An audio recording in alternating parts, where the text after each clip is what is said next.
Allah rızası için katılım gösterelim. Oradaki kardeşlerimizin sesi olalım.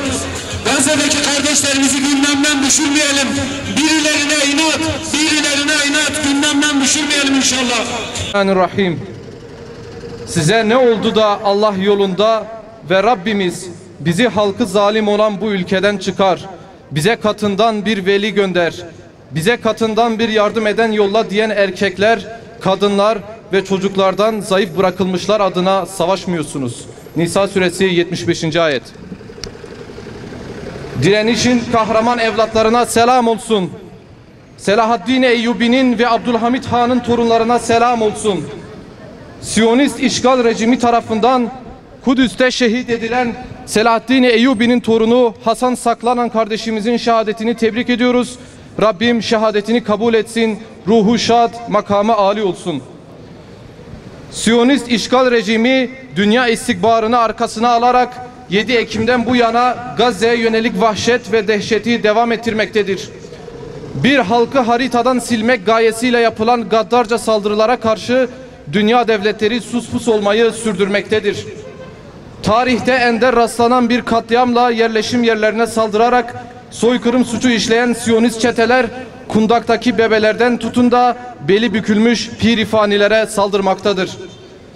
Kadın, çocuk, yaşlı ve savunmasız masum sivillere saldıran Nazi işgal çetesi Gazze'de şu ana kadar 15 binden fazla çocuk, 10 binden fazla kadının olmak üzere 36 bin Filistinli kardeşimizi şehit etmiştir. Söz konusu saldırılardan dolayı 80 bin kardeşimiz yaralanarak tıbbi imkansızlıklardan dolayı şehit olacakları günü beklemektedirler. Uluslararası metinlerle, insan hakları evrensel bildirgeleriyle, Birleşmiş Milletler'le, bölgesel ve yerel iltifaklarla ve daha ismini sayamayacağımız nice uluslararası kuruluşların çatısı altında yapılan vahşet, yeni bir dünya düzenine ihtiyaç olduğunu göstermektedir. Temeli zulümle kurulu olan bu yapıların çatıları çadırdadı. İnşallah temelleri de sarsılarak tek tek kendi hakları tarafından yıkılacaklardır. Gazze'de yaşanan mezalim tüm dünyanın gözleri önünde canlı yayınlarla yayınlanmakta. Bu vahşi ve hayasız Siyonizm akımına karşı halklar meydanlara akın etmektedirler. Amerika'daki üniversite öğrencileri başta olmak üzere tüm dünya halkları ayaklanarak zulme destek veren idarecilerine lanet etmekte, katliamın durdurulmasını talep etmektedirler. Buradan başta Türkiye olmak üzere vicdan sahibi tüm devletlerden ve uluslararası aktörlerden talep ediyoruz. Siyonist işgal rejiminin Gazze'ye yönelik saldırılarının son bulması için kalıcı bir ateşkesin sağlanması, insani koridorun açılması ve yurtlarından edilmiş olanların koşulsuz, şartsız, şurtsuz yaşadıkları bölgelere geri dönmesi sağlanmalıdır.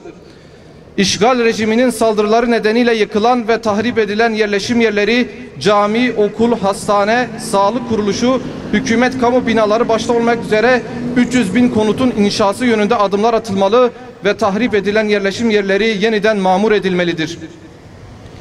Hamas'ın dünya kamuoyuna, devletlere ve uluslararası aktörlere yapmış oldukları ateşkes çağrısı karşılık bulmalı, bu konuda ciddi adımlar atılmalıdır. Kolombiya Dışişleri Bakanlığı'nın Gazze'deki Nasır ve Şifa hastaneleri yerleşkesinde bulunan toplu mezarlarla ilgili kapsamlı ve tarafsız soruşturma yapılması, savaş suçu işleyenlerin cezalandırılması, kalıcı ateşkesin sağlanması ve sivil halka insani koridorun açılması yönündeki talebini destekliyoruz. Siyonistlerin Filistin'deki tarım arazilerine zarar vermesi, su kaynaklarını tahrip etmesine yönelik ciddi adımlar atılmalı. Buna karşılık Türkiye'den İsrail'e gönderilen suyun muslukları kapatılmalıdır. ABD'nin Gazze'de inşa etmeyi planladığı liman, kapsayıcı bir işgalin hazırlığı olduğu hesaba katılarak söz konusu limanın inşasının durdurulması için gerekli hamleler yapılmalı. Bunun için ABD'ye bilgi akışı sağlayan Türkiye'deki radar üsleri kapatılmalıdır. Peygamber sevdalıları ve Hüdapar olarak bir kez daha en yüksek sesle haykırıyoruz ve diyoruz ki, canımızla, kanımızla, malımızla ve evladu iyalimizle ilk kıblemiz Mescid-i Aksa'nın ve Müslüman kardeşlerimizin yanındayız. Filistin'in ve Mescid-i Aksa'nın özgürlüğüne giden her eylemin yanındayız ve destekçisiyiz. Bu yolda üzerimize düşen her türlü fedakarlığı yapmaya hazırız. Filistin halkına selam olsun. Aksa tufanı operasyonuna selam olsun. Kahraman mücahitlere selam olsun. Direnişe ve dirilişe selam olsun. Allah'ın selamı, rahmeti ve bereketi hepimizin üzerine olsun.